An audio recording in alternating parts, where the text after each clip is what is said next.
தொழக்கூடியவர்கள் எல்லாரும் சொர்க்கவாதிகள் அல்ல. அல்லாஹ் என்னையும் உங்களையும் மன்னிப்பானாக. தொழக்கூடிய மக்களுக்கு நாசம் உண்டாகட்டும். தொழக்கூடிய மக்களுக்கு நாசம் உண்டாகட்டும்.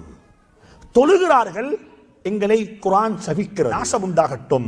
லில் முஸல்லீன், யாருக்கு? தொழக்கூடிய அவர்கள் யாரு? மறந்த நிலையில், தன்னைத்தான் மறந்த நிலையில் நான் என்ன செய்து கொண்டிருக்கிறேன், யாரோட சம்பாஷணை செய்கிறேன், யாரோட பேசுகிறேன், என்ன ஓதுகிறேன், எத்தனை ரக்காத்து தொழுதேன், என்ன தொழுதேன், அத்தஹியாத்து ஓதினா இல்லையா, சூரத்துல் ஃபாத்திஹா ஓதினா இல்லையா, ஒன்றுமே தெரியாது.